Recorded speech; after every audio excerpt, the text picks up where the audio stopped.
31শে জানুয়ারি ঠিক দুপুর 12টার পর আমরা 3টে গাড়ি নিয়ে বেরিয়ে পড়লাম প্রয়াগরাজ যাত্রার উদ্দেশ্যে। তারপরেই কিছুটা গিয়ে আরারিয়া নামে একটি জায়গায় আমরা নেমে পড়ি দুপুরের খাবারটা সেরে নিতে। এবং আমাদের গাড়িতে ছিল অমিত, ছোট বৌদি, ছোটদা, ঋষি এবং আমি। দুপুরে খাবার দাবার সেরে আমরা আবার বেরিয়ে পড়লাম আমাদের যাত্রার উদ্দেশ্যে এবং কিছুটা গিয়েই সন্ধ্যাবেলায় নেমে পড়লাম একটি চায়ের দোকানে, যেখানে সবাই চা খেয়ে নিচ্ছিল। এখন বাজে রাত 10:30, 10:45। এখন চলে এসেছি আমরা লাইন হোটেলে খেতে।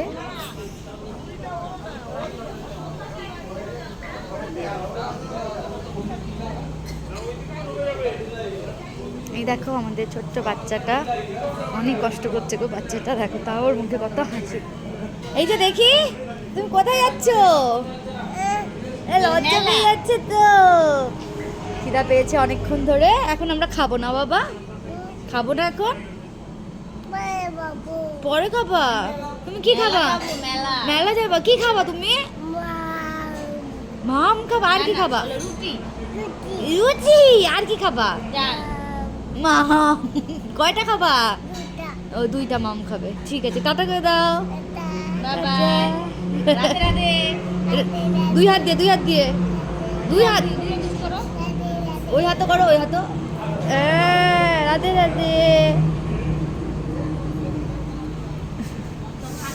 ওখানে সবাই আগুন তাপছে। আমাদের যেহেতু এখন খাবার আসতে দেরি আছে। কি দিয়েছে? রুটি, ছোলার ডাল, তরকা বলে এটা, আর হচ্ছে ফুলকপি তরকারি, আর দিয়েছে মূলো। হচ্ছে ঋষি। আমরা সবাই খেতে বসেছি। সেদিনের রাতটা কিন্তু একদমই ভোলার মতো ছিল না। আমি, ছোটদা, ছোট বৌদি, ঋষি একটা রুমে ছিলাম, যে রুমে ছিল কিনা বীভৎস পরিমাণে মশা। সারাটা দিন জার্নি করার পর যদি রাত্রেবেলা সেভাবে ঘুম না হয় তাহলে কেমন লাগে সেটা নিশ্চয়ই বলার নেই।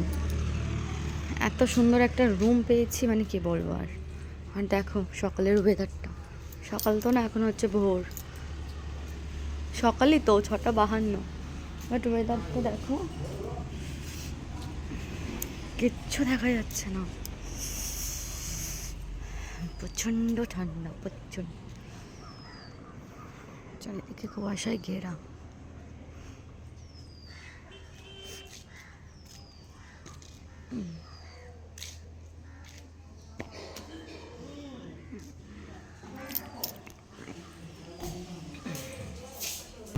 এই হচ্ছে আমাদের রুম। এই ছিল একটা রুম, এখানে অ্যাটাচ বাথরুম। এটাতে একটা রুম, অ্যাটাচ বাথরুম। এই হচ্ছে আমাদের রুম, যেটা সব থেকে বাজে ছিল, মশাই ভর্তি। দেখো, চলো এবার যাওয়া যাক। চলো।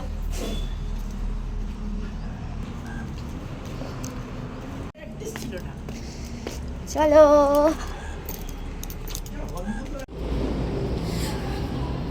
একদম বাজে হোটেল।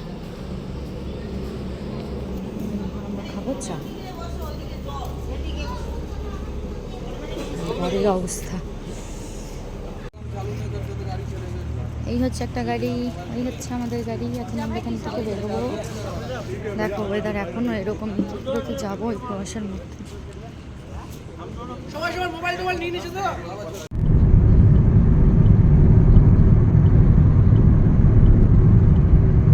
কিছুটা আসার পর আবার সবাই দাঁড়িয়ে পড়েছে চা খাওয়ার জন্য। এখানে তো লাল চাটা পাওয়া যায় না, আর আমার লাল চাটাই ভালো লাগে, তো সবাই দুধ চাটাই খেয়েছিল।